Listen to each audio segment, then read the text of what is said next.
Welcome to Tales from the Fandom, a podcast that brings a special guest out of the multiverse and straight to you.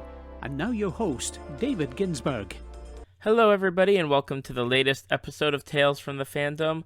In a few moments we'll be joined by Russ, Carla, Amy, and Tom, the crew from the Dumbgeons and Dragons actual play podcast, where they play Dungeons and Dragons. And it is a great podcast. I really enjoyed it. At the time of the recording, Russ and Amy were living in South Korea, but now they are all back in Canada with Carla and Tom and playing once again locally instead of over Skype, which is great. And hopefully you guys are checking the podcast out. And if not, definitely check them out. Just go to Dumb Dragons or Dumbgeons and Dragons, and you will find them. And I'll have their links in the show notes. I did want to give a shout out to somebody on Twitter who has been really influential on not only promoting this podcast, but a lot of other podcasts. His name is Daniel Stewart. He is the editor of the Tabletop Tapes podcast, which you can find at tabletoptapes.libsyn.com. Daniel regularly shouts out at least 100 podcasts every week. He listens to them. He shouts out when he's listening to them. He promotes them all across the board on Fridays. It was incredible just to see the amount of podcasts that, number one, that he consumes, but the ones that he consumes and then promotes, and without any request or effort or asking to, he just does it. And it's so incredibly gracious of him to do that for not only like our podcast, but all the ones that he listens to.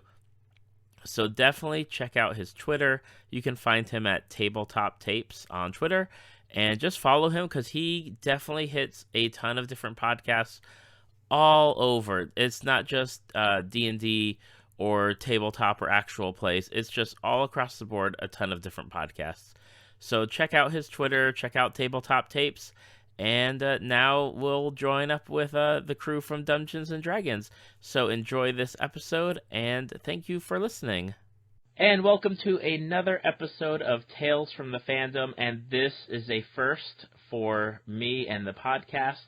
I have an entire group of an actual play Dungeons and Dragons podcast joining me today. We are crossing time and space because some of the members are in South Korea and they're ahead of us, and some are in Canada. And here I am in Florida, and I'm joined by the Dumbgeons and Dragons podcast. Russ, Amy, Carla, and Tom, welcome to the podcast, everyone. Thank you so much. Yes. And then we talk over everyone everybody. Talking. Yes, thank you so much for having us, David. It's really, really great that you have the time to spend with us and talk about what we've got going on. I appreciate it. Oh, it's not a problem. And thank you so much for arranging for everyone to come on, because I've had hosts on before, and I've had hosts of actual plays on, but this is the first time that I've had this many people all online talking to me, and it's wonderful. So thank you all for your time. Well, we'd like to make sure that the we're a package deal, and the full party comes with us wherever we go. Rest assured, there will be no TPKing tonight. Oh, thank goodness. We're trying so hard not to all speak over each other, and that's why it seems like we're not the most chatty people, because we are. So we're trying to be so respectful and not jibba-jabba all over each other. I like that. We're in South Korea. We can be a little less respectful now. Do you want me to spill your hot coffee yet? No. Because you're not in Canada? Well, yes, because we're just a little bit removed. I see. And here it's a very pushy, shovey, you say what you mean kind of place. So it's like we're just a little bit removed from our politeness. Yeah. So we can talk over people. That's it. Well, I apologize for Russ and Amy then. Oh. I second the apology. I need to finish my coffee before something terrible happens to it. Welcome to Tales from the Fandom, where we apologize for 10 minutes. That is quite all right. I'll just, we'll just roll with it. Now, good. Normally, when I have people on, I talk to them about their particular fandoms, and we get to cover a wide range of subjects. With this one, it's going to be just a little bit different. Everyone here is a role player because you guys are part of a actual play Dungeons and Dragons podcast. So I guess we'll just stick with that, and we can go around with, I guess, Russ, I'll start with you and ask you how you got into role-playing to begin with. Sure. Yeah, I probably have the most experience out of our group here. I started role-playing in elementary school, was probably where I got my first foray into it, and I played the Rifts game set, and I played that probably through, grade 5, 6, and into junior high, and then kind of moved away and fell off and kind of forgot about role-playing as a whole. Girls became more important. Girls became more important is what Fat Russ said. Aww. Oh, poor Russ. Oh. But then fast forward many years up to about 2.5 years ago now. I worked with Tom and Carla, and we all kind of collectively listened to another actual play podcast, which is quite popular, The Adventure Zone. Yep. And said, and I went to them one day and said, I know how to play a little bit. We should try a game. And I think they laughed at me. But it's entirely possible. Yeah, but then then they took me a little serious, and we started up our own game. And I don't want to lead, too much into it because this is telling everybody else's story now. But from there, that's when the podcast kind of took off. Okay. How about you, Amy? How did you get involved in role-playing to begin with? Most married people can probably attest to this, is that you make allowances for things that your spouse likes. Absolutely. But it's always a great thing when it turns out to be really fun and not as ridiculous as you think it might. Well, no, it is as ridiculous as I thought it might be, but really fun. And I knew Carla and Tom before because they all worked together, but we'd never really hung out a whole lot. And then there were, I guess, Russ is giving me the weirdest look. Like once a month game night's not enough. But then I got to see them every week, and that was super fun. And there were a lot more snacks. And so that was also very cool. So Amy came snacks to are a key part. Big drawing point. They were, yeah. Tom will talk about his prowess in the kitchen, I'm sure. But it was fun. It was fun to meet every week and find out that I wasn't just appeasing Russ, but it was also very enjoyable for me too. So. Okay. Carla, how about you? Was it just the introduction to Russ for role-playing, or was it something beforehand? I guess, yes, probably. Russ is really, the puppet master here, it seems like.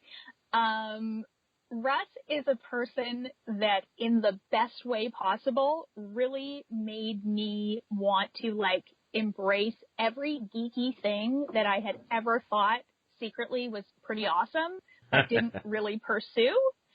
And all of a sudden I had this friend that I could go talk to at work and be like, oh my God, did you see this thing? Oh, we have to talk. And, it was so great. So when he suggested this, it was a little bit like, I don't know, Dungeons and Dragons has always been to me the ultimate thing that every geek person I know says well, at least I don't play Dungeons and Dragons. Right. It could always be worse. Yeah, and it sort of has had that place, at least with people I know. Maybe less so in the last little bit. It seems to be kind of cool again now, I tell myself secretly. But yeah, so Russ suggesting we should try this. This might be fun.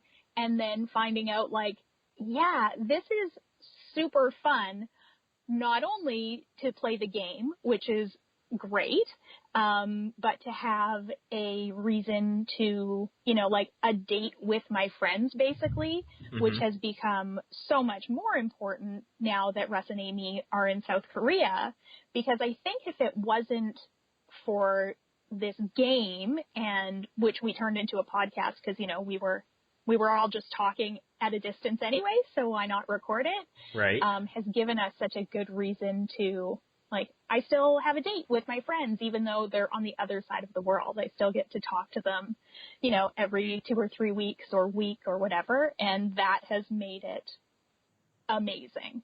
In addition to the super fun of playing the game.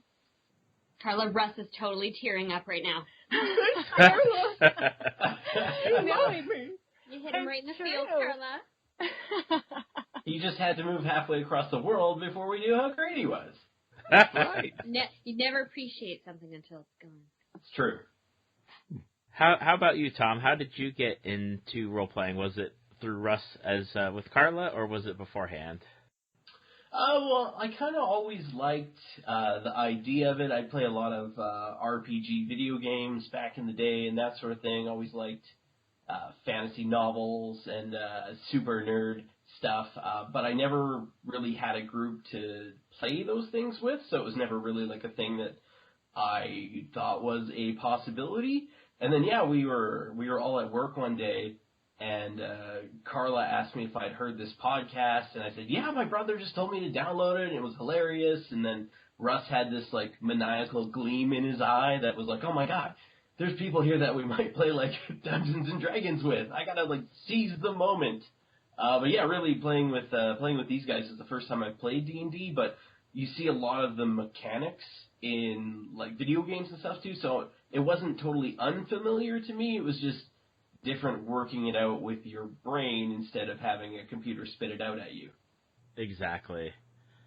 Okay, awesome. So it seems like Russ is the main driving force and instigator for getting everybody into D&D. Guilty. Yes. Guilty. Yeah. 100%. Totally accurate. Now, did you guys start with the latest edition, 5th edition, or did you start with 4th edition? I'm guessing 4th, or maybe even 5th, because 5th has been out for a while. We a little bit of both, actually, because when we first started playing, I didn't have any of the books on hand, so I went to the local library there, and they had the 3.5 and 4th edition books that I grabbed and started planning from. You're telling me nobody had those checked out? Nobody? They were just available in the library? You know what? This is a fantastic bit of information. Not only was he getting D&D books, but he was going to the library to do it. I'm shocked that they were at the library. I know, right? But, so that I got those and started planning some early parts of our campaign together with that kind of skill set. And some of those mechanics kind of bleed into how we play, some of the terminology and stuff that isn't as in 5th edition. Mm-hmm. I find myself, listening back over, mentioning a mechanic that isn't in 5th edition, and we claim we're a 5th edition podcast. Well, someone claimed we're a 5th edition podcast. Exactly. So that's why those pop up if anybody questions and, secretly is thinking to themselves, well, they're not playing true 5th edition. But it was very soon after that I went and bought the 5th edition, and then we started our full campaign. Before we started recording, we started with the Horde of the Dragon Queen pre-done module from Wizards of the Coast as kind of an easy guideline for me to get back into DMing and for everybody else to kind of get used to their characters and do that. So a little bit of all the mechanics just to keep everybody else confused as to what I was really doing. Yeah, that's a big change going from 3.5 to 4th edition and then to 5th edition. I had started back in 2nd edition right before Wizards of the Coast purchased it and then changed to 3rd. Mm-hmm. So I've been through most of the editions, and 4th was the one that I've played not the most, but I guess the most recent, because I haven't played 5th at all. And Right. 4th was very similar to playing a MMORPG like World of Warcraft or some of those other games, with how they did their abilities and powers and everything else. But yeah, so I gotta ask, are the characters that you originally played at the table the same characters that are being played on the podcast, or did everyone kind of change up their characters? You know, you think after playing for 2 years, like every week for 2 years, like someone would have died or no, we've held on to these characters. We've nurtured them, and now, they're just, I'm so scared for the day that Russ decides to murder us all. It's coming, people. It is coming. Oh. Yes, they are all from our initial roles, they are all the same characters. So, from a podcast standpoint, we kind of just picked up right after we moved. And we're like, well, let's hit record and see what happens. I had, thought about getting everybody to re-roll a new character. But I liked where kind of the story was going and the development that was happening with the characters. I didn't feel like everybody was, had their characters so down that they could, not that they could, but that they would, not benefit from being able to carry on and try and further the development for both playing the game and for the podcast medium, because there are extra aspects that you kind of want to lean into, like extra role playing. We've been trying to lean more heavily on, people talking out a problem as opposed to just trying to roll a check, and if you get it, then I just say you get it. So we've been trying to make it a little more, not necessarily dramatic, but a little more narrative-based, while still keeping some of the mechanics very present in it, because we do want to, play the game as well. So I guess I'll ask. I'll go with Carla this time first. Carla, how did you choose your character for the game? What drew you to the character that you made? Oh boy. My character is so, I don't know that I put a ton of thought into her before we started, because everything was brand new. So it was all just figuring it out. So my understanding of D&D was like pretty limited to, at least the characters was really limited to those like, Tolkien types of characters, basically, like the big fantasy characters. So I wanted to be like a kick-ass version of myself. So I'm a human in the game, but I'm real tall because I'm super not tall in real life. And kind of just thought like, what's a cool person to be? Like, I'm really tough and to the point, and I'm a ranger, so I can like survive in the woods. And these are all like, honestly, kind of aspects of myself. Not that I can survive in the woods, but that I love the outdoors and I spend a lot of time outdoors. So that kind of spoke to me. We also, when we were picking characters, were all together and thinking like, like a little bit called dibs on things, because it didn't make sense for, like it would be a very different thing if we were all elves or we were all dwarves, or, if we were all the same. So we kind of tried to pick quite different characters. But I have come to have a lot of affection for my character, especially now as we've gone on longer and Russ is trying to make us be better, as he should, because it has made me try to stick to a bit of a character more, not with a character voice. I don't want to, I'm bad about that, but just with being like kind of obnoxious and assertive and blunt with people, which is not really how I am in real life. So it's fun to play in that space of like, what would life be like if I really just, said what I really thought all the time? And that's pretty fun. Awesome. So we have a human ranger played by Carla, And how about you, Tom? What did you end up making? I ended up making a dwarf champion fighter. When we were sitting around the table kind of figuring out what we were coming up with, I didn't realize Rangers were as good of fighters as they are.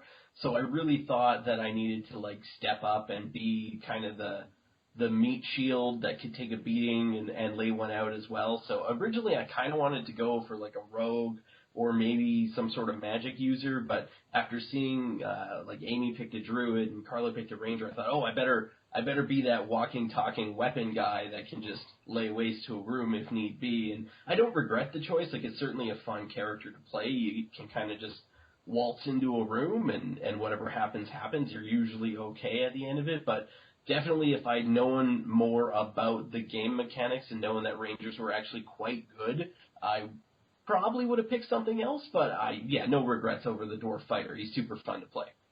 Okay, cool. And Amy, you got spoiled. I know you're playing a druid, but what more about your character, and how did you come to choose druid? Because that is a class that I know some people tend to shy away from time to time. I have the added luxury of living with the DM, and so I get a lot of extra help on the side. It's like being the teacher's pet. So I really wanted to be an elf, because I wanted to be as far away from my human self as possible, the complete opposite of Carla. And she's right, I did call dibs. We sat down, like the minute my ass hit the seat, I was like, I'm the elf! And everyone was like, oh, Jesus, Amy, fine, okay, you're the elf. So, so that was fun because I wanted to be super tall and mythical, and I wanted magic. So druid was a good choice, and the nature-based part of it, I didn't quite understand. Russ just said, oh, you want magic? You could be a druid or a wizard. And I was like, druid. It felt more like an elf would be a druid and not a wizard. But in hindsight, I mean, you can kind of do anything you want. So I'm learning that. But it's a lot of fun being the spellcaster. I am learning that I shouldn't be in the middle of a fight. I'm learning this the hard way because I am not like Tom. I can't go into a room and end up okay. I usually end up half dead by every battle that we have.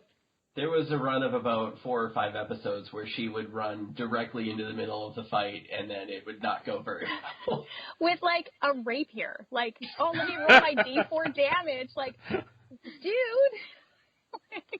Yeah, we've got these crazy magic, I've got a flaming sword that does, like, killer damage and 2 attacks, and I'm like, I'm going to use my sling.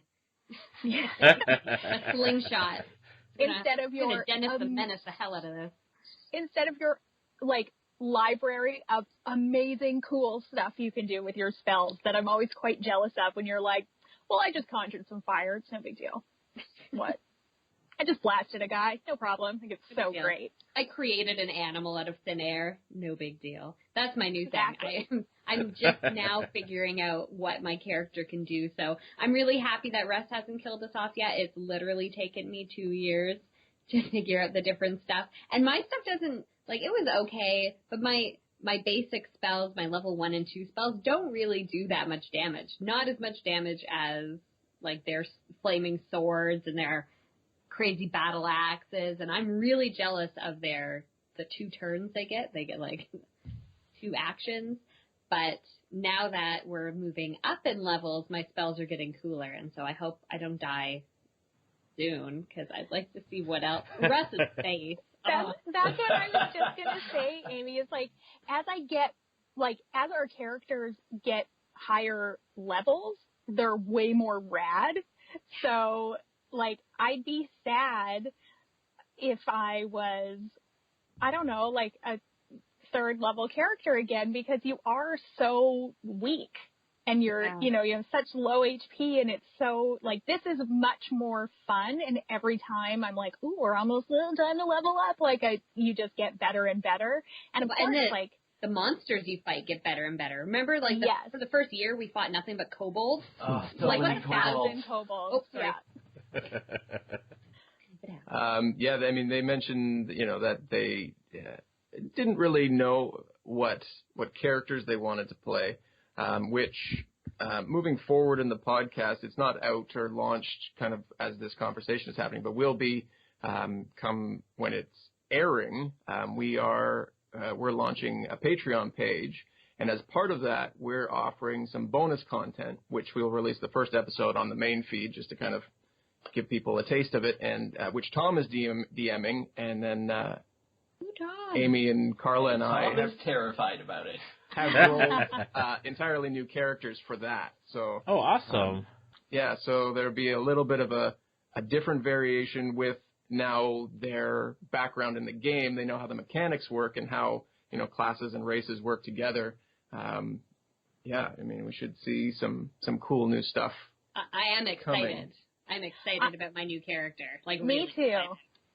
Yeah, I'm definitely excited, like, going into it knowing sort of how the game is played. I still feel like every time we play, I'm like, Russ, how do I do this again? Like, I can't always remember, but rolling a new character was really fun, just with a better understanding of how things work. But again, it sure made me appreciate being a higher level character. Because I think our new characters are, like 4th level characters, which is still pretty good, but a lot of good stuff comes at that 5th level, and like extra attacks and all this stuff. So I'm happy new Laura is so tough.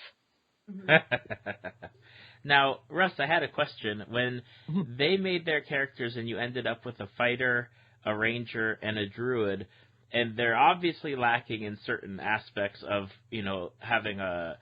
Like, the ranger is not overlapping too much with the fighter, but you still have 2 more, like, martial characters.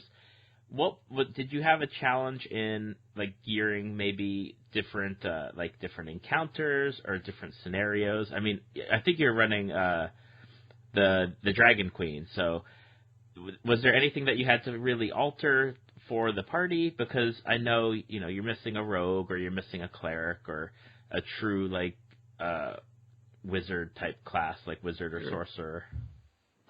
Yes and no. Our very original game actually had another member who was to play a rogue character, and she decided the game very early on after playing one session wasn't for her. We don't talk about her anymore. Real fast. So this is like Destiny's Child, is what you're saying. You had those extra members, and now they're gone. I really like that comparison. That's good. Yeah, I'm going to use too. that one. Does that make Russ Wait a minute. Who's Beyonce then? Oh, Russ is Russ, definitely Beyonce. Okay. He's the only one. He is the ultimate talent. Despite how wonderful the rest of us are, it's Russ's baby, right? I did not think tonight I would be saying Russ is the Beyonce, but I believe that. Seconded. I will take it. Beyonce Boss Applesauce? I think There we go. Sorry, back to gauging encounters. So, I mean, we originally had the idea that there was going to be a rogue and some added stealth, and comes along with the rogue there. So after she dropped out, yes, I had to kind of gear how I not necessarily ran the encounters, but geared what NPCs were going along with them. So some of the encounters I geared back a little bit. I shied away from a lot of heavy magic users for quite a while, like even up until we started recording. I felt that if they went up against like a true magic user at the time, they would have all been dead. and I didn't want to do that to them, so I mean, I played it a little safer side for them. But what I've done from the storytelling standpoint is I've built a few NPCs that strategically come in that they can use as tools when they're going through encounters. So I mean, I still play them, but they more or less decide, okay, we're going to get this character to, do this check or make this attack or do that sort of thing. So they have the ability to access some of those extra skills that they themselves don't already have, but, not have to have another player in place of that. Okay. If that makes sense. Oh, definitely. I know that there was a time. There's one game that we ran in college, and is probably the weirdest D&D game that we'd ever run, because we did a strictly stat creation roll, 3d6, and that first number is like your strength, and you can't like move it around. And we made these really like almost unplayable characters, and I think like 2 or 3 of us had picked, because of how the stats were, like you had to play those certain classes. I think we ended up with like 3 fighters. And it's like we have no healing. Like we're just kind of screwed. And it lasted about 3 or 4 sessions, and then that was it. We had to just make a new campaign after that. Our DM was not friendly about scaling things at times. That's fair. And I mean, we've kind of run into that too, especially with healing stuff. Like Amy can do some healing now that she's at some higher levels. I think she could before, but she kind of forgot about it a lot. I forget about a lot of my spells. But to kind of counteract that, this is kind of where some of the mechanics from earlier versions come in, is I've decided as the DM that they can use a healing surge, or, take an action, for which was, I think, 4th edition. It was still in there. Where, I think there's like healing surge or second wind or something like that. Exactly. So as a bonus action on a turn, they can roll a hit die and add their con mod, and then get some extra hit points back. Which we still forget to do. Which you still forget to do. All the time. Yeah. Everything I tell you. I forgot until just right now. Like when you said it. It was like, oh. So episode 20, they're going to remember that they have these. I was playing in a Eberron 3.5 game, and they had introduced in that campaign setting action points. And you get them from time to time, and every time you level up, you get more action points, and you get to roll an extra d6 on like a skill check or an attack roll. And one of the players at the table made up a sign that he would show to everyone whenever we started combat. It's like, use your action point, stupid. That sounds like a really good idea. 20. Yeah. We're going to have to build something into Roll20 there, just as a reminder page. Floating window. Plot points too at one point. Yeah, I stumbled upon a bunch of potions and healing potions. Yeah, I mean, I like to kind of play around with some of the variants, but if I don't harp on them, I find they get lost. So I'll introduce something, and if it sticks, that's great. We'll keep going with it. But if it's something like the plot points, where we use it for an episode or two, and it just kind of gets forgotten, it just gets phased out. So yeah, you don't have plot points anymore. I know we're not precious with the things that are introduced. If you don't use it, you lose it. With the original game at the table, did everyone start as first level? Yes. Okay. And when you transitioned to the podcast, what was everyone's levels at that time? And do you, as the DM, do you keep them all at the same level, or do you like have them staggered at various points? Because I know that's something that some DMs do, is that, if especially the ones where you have players that maybe don't show up and then they don't get the XP, and then they're off by a few to make level. Oh, I make them show up. I mean, otherwise we just cancel the session because. Hey, that has happened very. I know. It hasn't happened a lot, so it's good. But when we flipped to the podcast, I think we were level 7 or 8. Everybody was, and it's everybody's kind of consistently leveled around or at the same time. Not because that's something I'm trying to do, but because they themselves don't want to split the party so bad that they will. We are so unhealthily codependent on one another. There's only one instance I can think of when we had separate, things going on. Is when I chased down the magical golden deer and shot that guy's kneecaps out. It's true. That was pre-podcast, It was pre-podcast. It was kind of glorious. That's how I got my oath bow. Yeah. So, I mean, I don't use, a milestone kind of leveling them up. I do XP. So, I mean, if they were to decide to go do separate things at one point, story-wise or otherwise, they would level up at a different rate, I would assume, based on what they did there. So, it's just kind of worked out that their codependence has kept them all in the same level. We're just the so very useless best on our friends. own. No, exactly. We're the very best friends that ever there was, and we're going to stick together. I'm going to separate you guys soon. I can just feel it. Oh, God. Oh! There'll be a lot of kicking and screaming. Yeah. Totally. What was the catalyst for making the podcast? Because there was a big shift in, obviously, and I think I mentioned it at the beginning of the podcast, that we're recording across time and space today.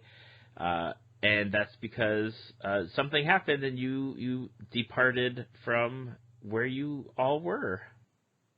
Yeah, we when we were around the table, three of us are in radio, and we all really listen to podcasts. Are a big part of what we do and what we listen to. And we I think Amy kind of jokingly said, "Hey, we should record this because it would be really funny." Well, I thought we were hilarious. There were more beers involved. There were. But so I mean, we kind of put that on the back burner, and then when Amy and I decided that we were going to move to South Korea, it was either we stopped playing altogether, which we had invested a year in this game and everybody was really liking it. So we kind of decided once we got set up in South Korea that we were going to continue, but also gave us more of an opportunity to, put some equipment behind it and record it and try and make, a collaborative story-based podcast out of it and just, see what happens. If it didn't turn out that we liked how it was sounding, maybe we would have canned it. But I personally, and Amy and I, it's been mentioned before, but I mean, I'm the driving factor in a lot of things. But I mean, I really like how it sounds, and the growth that we've seen since we've started it has kind of kept me going in it. The move to South Korea was kind of the turning point in, just playing a game versus playing a game and, letting other people listen to it in this way that we've got going on here. I think you've left out a very key part of why this is happening is because I think we can all agree that can you even imagine Russ with nothing to do? I'm the one who's working in South Korea. We came here for me to teach, and so Russ doesn't have anything going on. And Russ with nothing going on, that's a scary thought. And this gives him something to do at home. A nice creative outlet. There we'll put we it go. that way. Yeah. Can only run so many 5Ks. Hey, Russ. Hey, I did a 10K. Come on now. Selling them short. I haven't run bad. since then, but Can't run in 35-degree weather. No, it's bad. disgusting. What are you teaching over there, Amy, just out of curiosity? I teach at,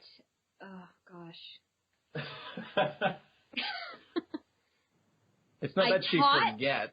No, I know. It's just anyway, I taught it's summer. Let's just go with that. I taught at a British Columbia school. So it's like an English immersion school in a province in South Korea. So I taught grade 1 and 2 English to teeny tiny little South Korean children. Grade 1, 2, yeah. Okay. I did something similar, but not in like I guess I did something in Japan where I taught first for a year in a conversation setting and then did a junior high school for my second year. And then that was enough for me for a variety of reasons. Yep. I can see that. There's a lot of things going on right now just with the Korean government where there might be some changes coming up in the next year. My goodness, by the time this comes out, we could be already in Canada. It's possible. But we are looking at what to do for next year, options as to where we'll be exactly, which we could be in South Korea, we could be back in Canada. So we're just kind of waiting and seeing on what happens there. Mm-hmm. I'm just going to throw it out there, but if anyone would like to adopt my family and I to come live in Canada, we would not be opposed to that. Okay. Just, throwing that out there. What? Keep it in mind. Are there things that you don't like about the States? Not that I want to make this a political podcast or anything. Oh, you know, besides exactly, like Florida is hot and it's a swamp, and yeah.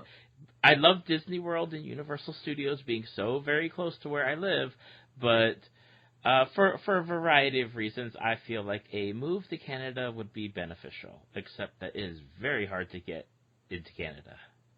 Is it? So, Have you tried to get into Canada? Well, it's okay to visit for a while, but staying past a certain point is frowned upon. Yeah. I guess if you don't have that anchor, that job, I think is what they're called. I think. Yeah. You can't even remember. It's so long for him. Job. Yep. An occupation. Yeah. Yeah, one of those. But yeah, no, Canada's great. You should totally make your way up to Canada. Yeah, should try. Just keep creeping north. Little by little, they won't see you coming that way. That's right. Walls isn't built yet. You can just walk across at this point. There's some places that there are no border security, so. Absolutely. All right, well, let's not that I'm condoning it. Let's not put them on a watch list here. Sorry. Oh my gosh. They're not going to let you back in. Jeez. Oh. Now, what's been the hardest thing since switching from being at the table to being or doing the podcast, besides the lack of snacks? Because I know the snack thing is a key thing for role playing, because whenever I was at a table, there was snacks galore. And there's even times where they tried to do like the whole, oh, you know what, we're going to do healthy snacks, and that lasted for all of one session, and that was it. I think you guys did the same thing. You were like, we'll bring popcorn instead of... It was bacon-flavored popcorn. And it was delicious popcorn. You take that back. I love it that David said, not about snacks, but let me just talk about the snacks for a minute. Yeah. It was so important. And we did get our little traditions, because that was a thing. I was like, we need healthier snacks. So I started bringing popcorn. Yes, bacon flavored popcorn, but still popcorn, still more healthy than chips. And then it became a thing where I always brought popcorn. And then Tom just was totally showing off and was making all kinds of different cheesecakes and bringing just this incredible homemade stuff. So that is a big difference between now and then. Yeah. And no drinking, like you said, I guess, cause we're all remote, Tom and I are in different places, and then Russ and Amy are together, and with the time difference and stuff, I guess I could have a beer while we play, but I don't usually. We also, truthfully, snacks really is the number one, but then a close number two, I think, is you do miss something, in the, planning what the party is going to do when you can't just, have that nonverbal communication. Yeah. You can't, yes, there was definitely... looks across the table when Russ was doing something fishy, and Carla and I would just look at each other he's going to make me drop my potion. Still a bone of contention to this day. Oh, man. Yeah, 2 years later. Why did Amy and Russ get divorced? It does make it more challenging, and the not talking over each other, because, of course, in real life, we could just talk over each other all we wanted. It was no problem. And now it becomes unlistenable. Long pause, make sure no one talks over there each other. It is. Good. I agree with Carla. It's the nonverbal communication and just it's easier to feel each other's vibes in certain situations. Like when Russ would be describing a situation and looking over at Tom, and he's all contemplative and squinty, and be like, oh good, he's got an idea or something. So I'm sitting here just with nothing. It's hard to do that because you're just sitting here with your headphones on, just looking at your Roll20 screen, just hoping somebody else. It's hard to whisper, because then Russ looks at me because we're recording on the same end. You guys can whisper chat within Roll20. No, we can't. Shut up, Russ. I think it's kind of hard too, because a lot of times when you're sitting at the table, you can throw out ideas no matter how dumb they are. and everyone can have a laugh about it. But playing over Skype, you want to really think about what you say before you interject into the conversation. So it's a little more, I don't know, guarded maybe is a good word for it. Whereas, when you're at the table with people, you can just throw out these ludicrous ideas, and right away you'll know whether or not someone's even considering it. Whereas over Skype, they're politely saying yeah, that's totally a thing we could do, but oh. A time constraint too. When we used to get together, as soon as Addison would go to bed, we used to play from 7 to 10. We'd have 3 hours to just chill and really get into it. Yeah. But now we know we have between when we start to we got to pick Addison up from school. We got to go. So we have a time constraint, and Russ has certain ideas I'm sure that he wants to fit into the episode that we record, and we are completely oblivious to this, and so nobody helps. No. Nobody helps. We just make the world's most awkward small talk with NPCs, and Russ is probably the most important thing is 4 feet away from you, and we're having brutally awkward conversation with someone who doesn't matter at all. Which I think, don't get me wrong, that definitely happened when we were around the table as well. But it did matter less when there was, 3 hours to just hang out and whatever. And now, because, we're recording and we're doing it as a podcast, you want it to sort of make sense where you end, where you start and end each episode, more than okay, well, I'm just really tired. So I know we just, we would normally wrap it up in a way that made sense, but not for the story, just for okay, we finished a big fight, so now we can be done, or not. I'm sure there were times when we were playing in real life that it was it's just too late and we're all too sleepy and we just need to be done now. And it's harder to do that now. How long do you generally play for the recording session? We play between an hour and a half and 2 hours, and that gets us one episode. Lately, they've been kind of an hour to an hour 15 long. Okay. So there is some chatter in there, and snack breaks. Amy's got to go eat in another room so she doesn't chew into the microphone. I have been banned. Yeah. From snacks. But yeah, we record for about 2 hours, and it gets us one episode apiece. Yeah. Okay. And the podcast started back in January, so you just started. You're about 7 months in. Yep. What's any highs or lows for having your game out there for everyone to listen to?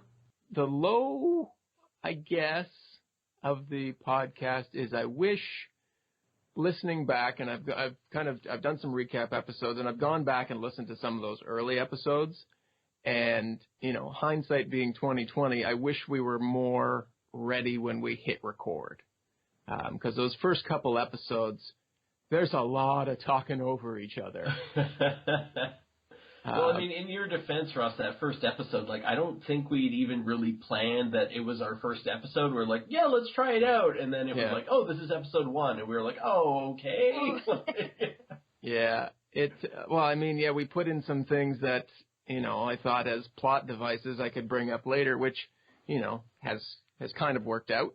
But yeah, they're just a little rough to listen to. But the highs of the whole podcast is just that the progression of the podcast as a product, how well and polished it's sounding the further along we go, and the character development of each Amy and Carla and Tom as they go through and get more comfortable kind of in the space and in their characters has really been fun for me to watch, and hopefully for people to listen to, that they can see, a little more development each episode and getting a little more out of it, both from the player's standpoint and from the listener's standpoint.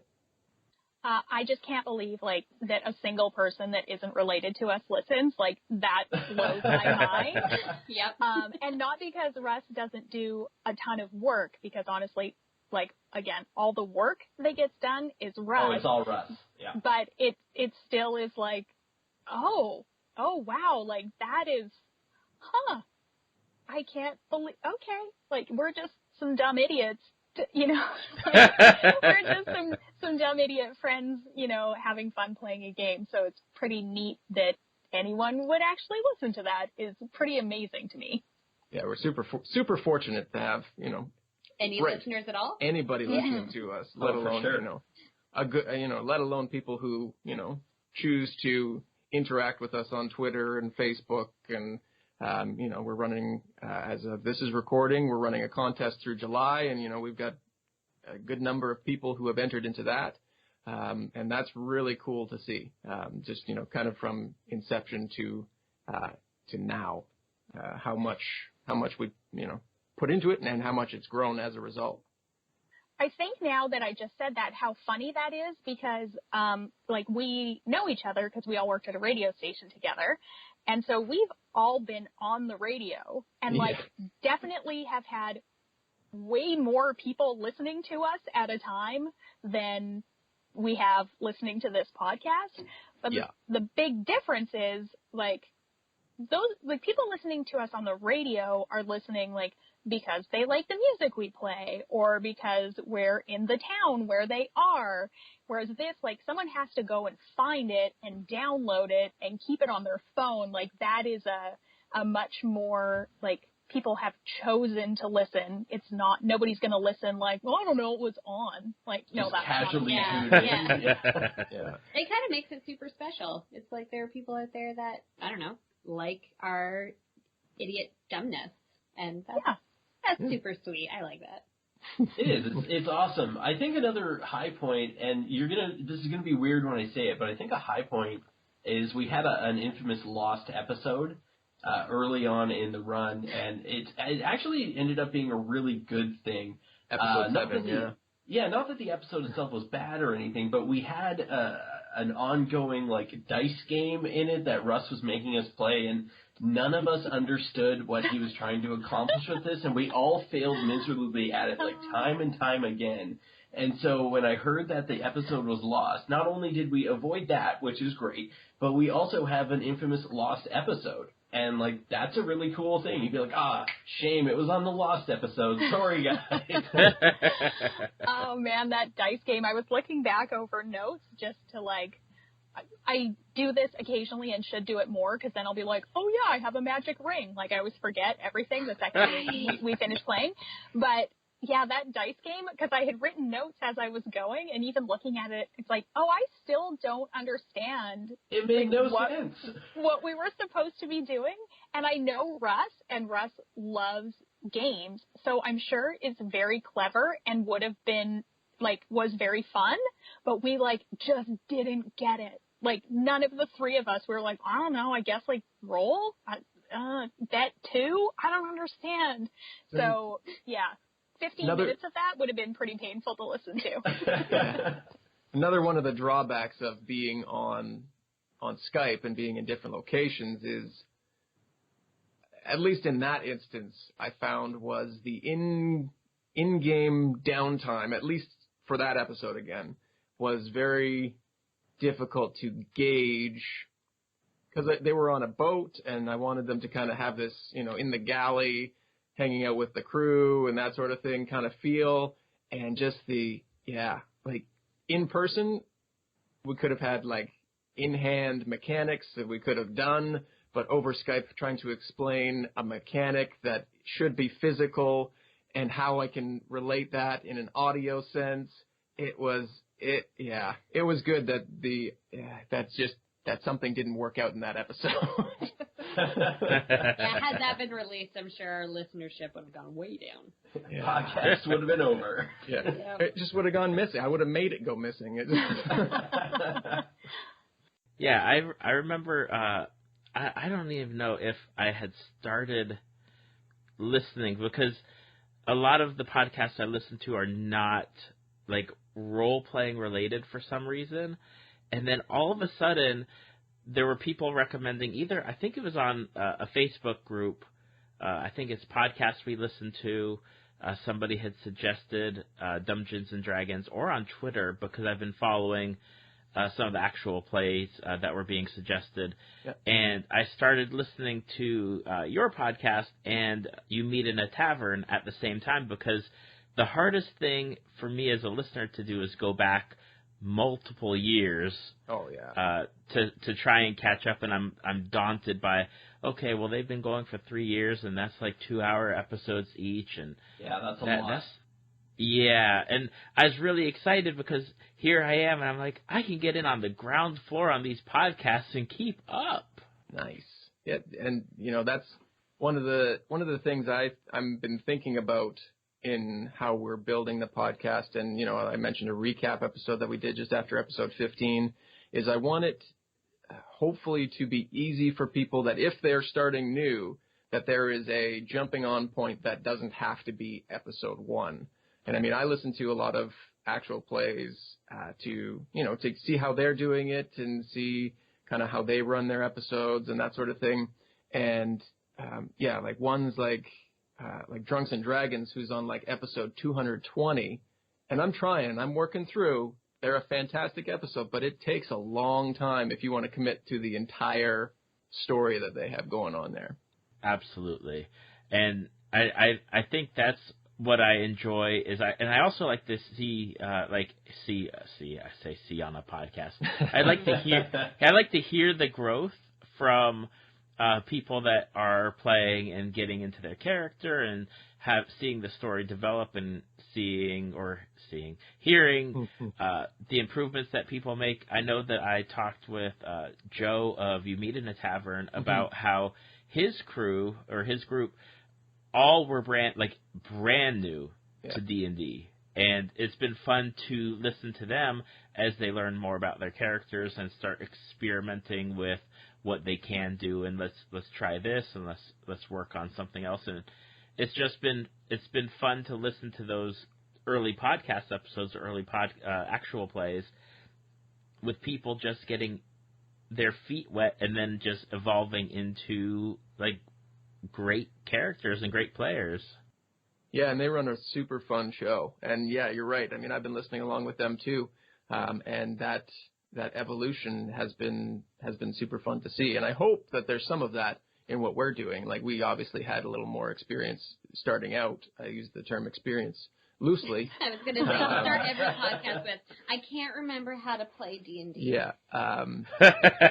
But I mean, some of the feedback, some of the most impactful feedback that I've heard is, some people have wanted to or have started playing their own games based off listening to us. I mean, first I see that and then I laugh a little bit because I'm like, well, we don't know what we're doing half of the time. What are you doing? But at the same time, it's not necessarily Dungeons and Dragons and any other RPG isn't necessarily how well you stick to the player's handbook or the Dungeon Master's Guide. It's how much fun you can have within it and, the decisions you make along the way. You might not know the rule for, checking underneath a rock that's found at the back of a dungeon, but, you can just come up with it on the spot. And hopefully that and the way you do that and present that inspires somebody else to want to give it a try. And that's kind of something. We can look under things? Yep, you can. This boy. reminded me, I watch iZombie because it's ridiculous and fun, and they have an episode where they're totally into D&D and watching this group play for the first time rekindled my love of it as I was watching it happen. And it was fantastic, and it actually made me want a little bit more from Russ in his terms of enthusiasm as a dungeon master. So, not that you'd be wanting, but it doesn't even matter if you watch the show. But if you could go and watch the episode where she is a dungeon master, it's fantastic. And the excitement that comes along with having a world built for you, and you get to just do whatever you want within it, or not, depending on the dungeon master, it was super fun. So just cool. I'm super behind on that show, so I'm excited. I didn't even know I had that to look forward to. It makes me excited. In that same episode, a dude I went to university with was in it. Was that What? Yeah. Maybe it was around there. I don't know if it was the exact same episode, but yeah. Yeah, it's in this last final season. Yeah, dude, I went to I directed him in a play, and now I'm like, you are on iZombie. Look at you go, Adam Beauchene. Name Drop. He's fantastic. I think playing this game has made me really, like, I would love to explore playing some other tabletop role-playing games. Like, I really love it because I am, like, such an audio person, or like an oral person, you know, like, that's, I am not a visual person. I'm definitely, like, a listening and imagining person. And so, again, like, I wish you guys were here, because then we would totally do that, right? But Carla, Russ is freaking out over here. He is so excited. He has plans, I think, man. He has plans. Oh, I think you have just said the magic words. No, that's great. Yeah. Because Russ is, as we have made very clear, like, Russ is our ringleader, I guess. Like, Russ is the one that's like, oh, I've done this before, like, I can make it happen. I totally know how to, you know. So, like, these 4 people, this group of 4, like, these are the people that I would play games with. Not just, like, RPGs, but, like, we used to, like, we were having game night for ages before we even started playing D&D, right? Like, just playing other games.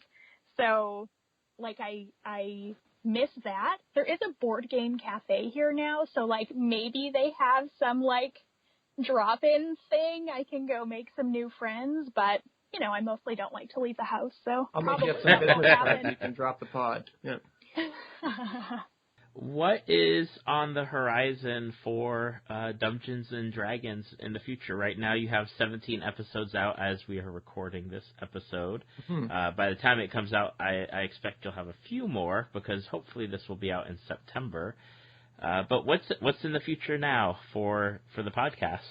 The immediate future, I mean, we're going to continue doing what we're doing with Dumbgeons and Dragons. We, as I mentioned before, in August, so in the past when you're listening to this, we'll have launched a Patreon page where, you know, if you feel we're doing a good job and you want to join an extra part of the community, we would love to have you over there. And as part of that, it plays into the extra content that we want to create. So Tom is going to be DMing a game, and one of those episodes will be out in August. We're recording that this weekend coming up as of this recording, and then we're going to be putting that together. But things that have been kind of rolling around in my mind as far as what we could be doing next, and it's kind of given me creative freedom now that Carla said she wants to play more games. Is that I want to try different types of games. So there are different types of role playing games under the umbrella that is Dumbgeons and Dragons. So it's, you know, could be Pathfinder or Fate Core or Masks, or, you know, any of them out there. Shadowrun, you know, do like a one-shot style game. Maybe it's released as bonus content on the Patreon page, or it's released under Dumbgeons and Dragons, or it's released under something entirely different. But just kind of expand what we're doing while still maintaining the consistent narrative that is Dumbgeons and Dragons and these characters as they grow and develop there. But yeah, there's lots of things kind of in that vein that I would like to try and to play around with, and just see how different mechanics and different game sets all play out, and how, you know, we can learn them, and hopefully maybe teach somebody else about them as we go through it too. Guys, I think this bodes really well for us, because that means Russ isn't going to wipe our group anytime soon, because this isn't going to until September. So we are That's good true. to go. Hey, we can do whatever we want for, like, the next several games. Right, Russ? Right. I do not sound convinced. Awesome. And for those who are listening to this podcast episode, what are the best places to find your podcast or find Dumbgeons and Dragons on social media? The best place to find all of the information kind of clustered under one umbrella is dumbdragons.com. You'll be able to find all of our social media and everything there. Like I said, we are on or will be on Twitter by the time this comes out. That'll be patreon.com/dumbdragoncast. And we'll have a few different rewards levels. Starting from $1, you can get access to all that bonus content that we're talking about here, and then it kind of goes up from there. There are different perks that we'll be tossing in. I'm on Twitter all the time. Sorry, Amy. Twitter.com/dumbdragoncast. The only reason I don't respond to something is if I'm sleeping, which is during most of the North American day. But maybe that'll change come September. Who knows? So twitter.com/dumbdragoncast. We're on Facebook, which has been growing quite well. Facebook.com/dumbdragonpodcast. And we've got an email, which, nobody really sends us anything, but we read them if you do. dumbdragonpodcast@gmail.com. But I mean, the most important thing to get us out there is, if you are listening, thank you. And just tell a friend, tell a family member, tell somebody that you like the show, and maybe they'll like it too. And that's the best way to grow. I mean, whether you join us on Twitter or Facebook or Patreon or wherever it might be, tell a person, because they like to listen to things too. Word of mouth and all that. Absolutely. It doesn't take much to either click the retweet or share, or even when you're listening to the podcast, just, hit that share button and let people know you're listening. That's right. And we keep all of our links in the description of every episode we release. So, we try and make it as easy as possible, if you're enjoying it, to share it with somebody. And we appreciate it from the bottom of our idiotic hearts. Well, I wanted to thank all of you for taking the time out of your schedules, whether it is in the morning or in the evening, and joining me for this podcast, because I enjoy listening to Dumbgeons and Dragons, and I enjoy getting to interact online, probably with Russ the most, if he's in control of everything. Pretty much solely with Russ. Yeah. So it has been my pleasure having you all on Tales from the Fandom. I've really appreciated it. Thank you. And had fun. Yes, thank you for having us so much. Really, really appreciate your time. Thank you for listening to Tales from the Fandom. Subscribe to us on iTunes or your podcast app of choice. Follow us on Facebook at www.facebook.com/talesfromthefandom to see photos, links, leave feedback, and check out upcoming guests. If you'd like to be a guest, email David at talesfromthefandom@gmail.com.